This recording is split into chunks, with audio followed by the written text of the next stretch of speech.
dàgbà ọmọ o èèpẹ̀ dàgbà Ọpẹ́yẹmí mà ti lé lọ́dún kan o ọmọ o èèpẹ̀ ọmọ Alájọkẹ́ ti pọ́dún mẹ́wàá o ọmọ o èèpẹ̀ dàgbà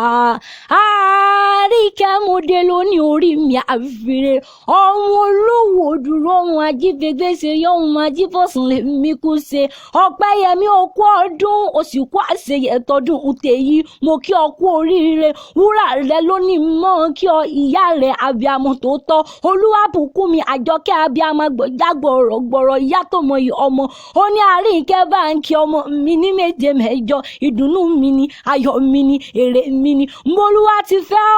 ò ní darí ìbànújẹ́ fáwọn òbí rẹ̀ ò ní sọkú ọmọ aráyé wà nígbà làákàyè rẹ̀ wọn ò ní fi ọ̀pọ̀ àwọn òbí rẹ̀ lẹ́kún láṣẹ lédùn òun má rẹ̀ Ọpẹ́yẹmí òkú ọdún Mr and Mrs Ìdòwú ni mọ́ kí ọ mọ̀yìn Olúwa ẹ̀gbọ́n rẹ̀ ni mọ́ wí fún ọ pé àṣẹ yìí sàmọ́dún Olúwa ti fẹ́ ọkọ̀ girama rẹ̀ ò ní kú ní rèwerèwe ò ní sọkú ìyá rẹ̀ ní ń bọ̀ délé àwọn bàbá rẹ̀ ńlẹ́ ọmọ Èkìtì kété ọmọ Efon Alaye ọmọ olómi àsárébùmù àsárewẹ̀rí àsárewẹ̀ gbogbo ara ọmọ olókè méjì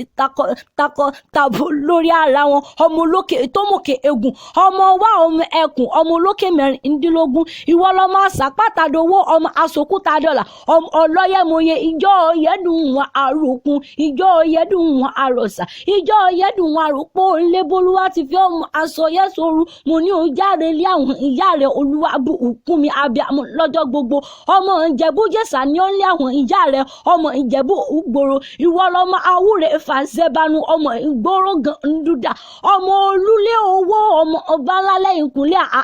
àgbẹ̀ èjà ibẹ̀ làgbà Ìjẹ̀bú fojú rọgbó ọmọ mọ̀rànmọ̀ràn tí ń ràgbà ẹrú lọ́rùn òkú ọdún o bí wọ́n bá wá ń bí ọ pé ta ni pẹ́ sàṣì ọ létí